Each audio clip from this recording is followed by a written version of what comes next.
அனந்தன் காடு ஒரு revenge story தான். ஒரு ஆக்ஷன் சார்ந்த ஒரு ரிவெஞ்ச் ஸ்டோரி நல்லா இருந்தது. அனந்தன் காடு நல்ல ஒரு பொலிட்டிக்கல் ஆக்ஷன் த்ரில்லர்னு சொல்லலாம். இது அனந்தன் காடு படம் பார்த்துட்டு வரேன். படம் வந்து தமிழ் ஈழம் அதை பேஸ் பண்ண ஒரு படம். அது பிளாட் ரொம்ப வந்து சிம்பிளாக இலங்கை பேஸில் ஆரம்பித்து அங்கே உள்ள அந்த யாழ்ப்பாண போராட்டத்துலேருந்து ஸ்டார்ட் பண்ணி அதுக்கப்புறம் அது த்ரூ அவுட் த கேரளா வரைக்கும் வந்து அங்கே நடக்கிற ஒரு பழிவாங்குதல் கதை தான். மலையாள படம், பட் தமிழ் டப்பிங்கில் வந்திருக்கு. ஆர்யா தான் ஹீரோ, அவரு தமிழாலாம் நடிச்சிருக்காரு, அதாவது இலங்கை தமிழராக நடிச்சிருக்காரு. இலங்கை தான் ஆரம்பிக்குது படம். ஸோ படம் வந்து ஒரு மெயினாக வந்து ஒரு பொலிட்டிக்கல் ஜானரில், ஸோ ஆளுங்களை வச்சு இந்த ரிவெஞ்ச் எடுக்கிறது, காசு கொடுத்த ஆளுங்களை வச்சு கொலை பண்ணுறது, அந்த மாதிரி ஒரு பேஸ்டான ஒரு படம்.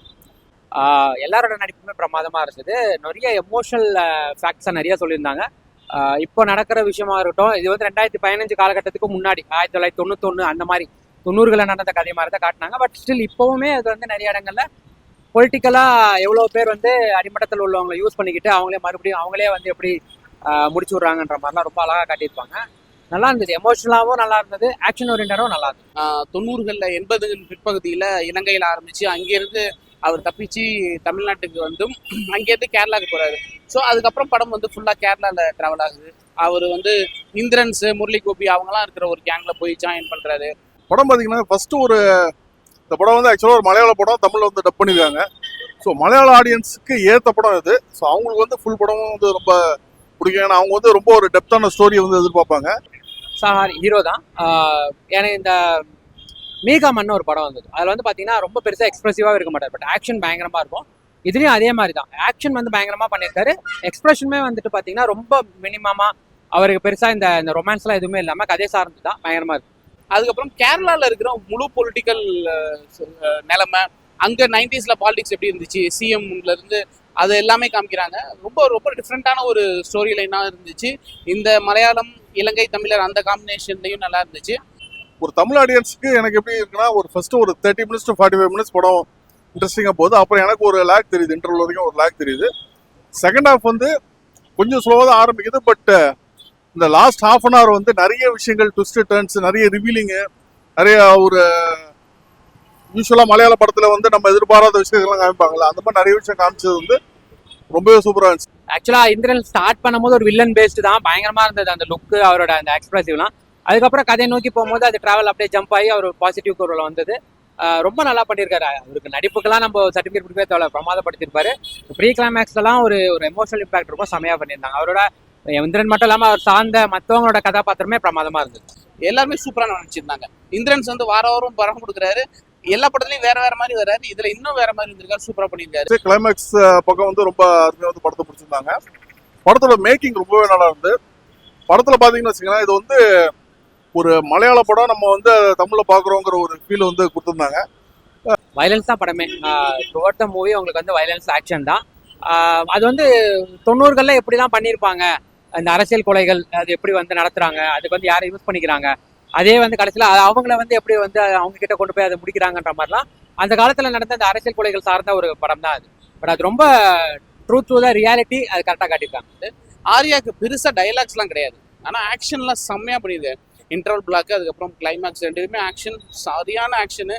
ஒரு தெலுங்கு படத்தில் இருக்கிற ஒரு ஆக்ஷன் இருந்துச்சு. படத்துல பார்த்தீங்கன்னா ஒரு சுனில் வந்து ஒரு தெலுங்குலேருந்து வந்து ஒரு இன்ஸ்பெக்டர், ஒரு போலீஸு, அந்த மாதிரி ஆர்யா வந்து ஒரு தமிழன், இலங்கை தமிழன் அப்படிங்கிற மாதிரிலாம் வச்சு அந்தந்த கேரக்டர் வந்து இவங்கெல்லாம் மலையாளத்தில் கேரளாவில் இருக்கவங்க அப்படின்னு பிரிக்கும் போது நம்மளுக்கு என்ன ஆகுதுன்னா, படத்தை பார்க்கும்போது நம்மளுக்கு வந்து அவங்க என்ன ஃப்ளேவரில் எடுத்துருக்காங்களோ அந்த ஃப்ளேவரில் இருக்குது. பட் தமிழ் டப்பிங் பண்ணனால நம்மளுக்கு அந்த ஃப்ளேவர் வந்து அந்த படத்தை வந்து அதே ஃப்ளேவரில் நம்மளுக்கு வந்து பார்க்குற மாதிரி ஒரு ஃபீல் இருக்குது. அது வந்து உண்மையிலே பாராட்டலாம். கொஞ்சம் கொஞ்சம் உங்களுக்கு அங்கங்கே ஃபீல் ஆகும். மேபி அந்த ஸ்டோரி ஓரியன்டாக போகும்போது ஃபர்ஸ்ட் ஆஃப் ஒரு மாதிரி இன்டர்வல் பேங்குன்னு ஒன்று இருக்குல்ல, அப்படி ஒரு ட்விஸ்ட் வரும். அதுக்கப்புறம் செகண்ட் ஹாஃபில் கொஞ்சம் ஸ்லோவாக வந்து அப்படி மாறும். பட் லேக்ன்ற அளவுக்கு போர் அடிக்கிற அளவுக்குலாம் இல்லை, நல்லா தான் இருந்துச்சு. அதே மாதிரி மியூசிக்ல இருந்து எல்லாமே செமையாக இருந்துச்சு. ஒரு மலையாளம் ஃப்ளேவர்டு தெலுங்கு ஆக்ஷன் படம் அப்படின்னு சொல்லலாம். திடீர்னு ஒரு சில படங்கள்லாம் பார்த்தீங்கன்னு வச்சுக்கலாம், டக்குன்னு எல்லாரும் வந்து தமிழர்கள் அப்படின்னு போட்டுருவாங்க. கேரளாவில் நடக்கிற கதையை வந்து எல்லாம் போட மாத்துன்னு சொல்லிட்டு தமிழ்நாட்டில் நடக்குதுன்னு போட்டுருவாங்க. அந்த மாதிரி பண்ணாதது இந்த படத்துக்கு வந்து மிகப்பெரிய ஒரு ப்ளஸ். கனெக்ட் ஆகும் கண்டிப்பாக, ஏன்னா இது இந்த இலங்கை சார்ந்த தமிழர்கள் சார்ந்த படம் தான் அது. ஆர்யாவோட கோவமே வந்துட்டு தமிழர்களுக்கு இழைக்கப்படுற அநீதிக்கு யாரை எதிர்த்து கேள்வி கேட்க மாட்டாங்க அப்படின்ற ஒரு கோவம் தான் இருக்கும். ஸோ தமிழர்கள் சார்ந்துதான்.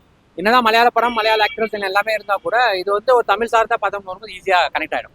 இல்ல வயலன்ஸ் இப்போ இருக்கு, கொஞ்சம் கொடூரமான ரத்தம் தெரிக்கும் காட்சிகள்லாம் இருக்கு. பட் அது ரொம்ப பார்க்க முடியாத அளவுக்கு எல்லாம் இல்லை, ஓகே தான். பெர்ஃபார்மன்ஸ் ரொம்ப சூப்பரா இருந்துச்சு. சுனிலோட பெர்ஃபார்மன்ஸ் ரொம்பவே நல்லா இருந்துச்சு.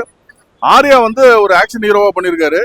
அவருக்கு ஆக்ஷன் பிளாக்ஸ் எல்லாம் கொஞ்சம் கொஞ்சமா தான் இருக்கு. பட் அந்த ஆக்ஷன் பிளாக் ஒரு 2-3 இடத்துல இருந்தாலும் அது வர இடத்துல வேற ரேஞ்சில் வந்து அவரு அந்த கேரக்டருக்கு ஒரு பவர் கொடுக்குற மாதிரி அவரும் பெர்ஃபார்ம் பண்ணியிருக்காரு. அந்த மாதிரி ரைட்டிங்கும் பண்ணியிருக்காங்க. செகண்ட் ஹாஃப் செம்மையா இருந்துச்சு. ஃபர்ஸ்ட் ஹாஃப் அப்படியே ஒரு மாதிரி போகுது கதை. செகண்ட் ஹாஃப் செம்ம ஸ்பீடா போச்சு. செகண்ட் ஹாஃப் ஆக்ஷன் பிளாக் எல்லாமே சூப்பரா இருந்துச்சு. 10க்கு 7 தரலாம் தாராளமா. கண்டிப்பா பிடிக்கும். இந்திரன்ஸ் இப்போ ரீசெண்டா வந்து ஒரு ஃபேமுக்கு வந்திருக்காரு. ஸோ அவரோட ஆக்டிங் வந்து எல்லாருமே ரொம்ப உன்னிச்சு கவனிப்பாங்க. ஸோ அவர் வந்து ஆள் இப்படி ஒல்லியா இருந்தாலுமே அவர் வந்து ஒரு பவர்ஃபுல், அவர் சொல்ற வார்த்தைக்கு ஒரு பவர் இருக்குங்கிறத வந்து இந்த படத்துல ரொம்ப சூப்பரா வந்து கன்வே பண்ணியிருந்தாங்க. நல்ல ஒரு பவர்ஃபுல்லா வந்து அவருக்கு கேரக்டர் கொடுத்துருந்தாங்க. இதுக்கு வந்து ஒரு ப்ராப்ளி ஒரு 7 out of 10 கொடுக்கலாம்.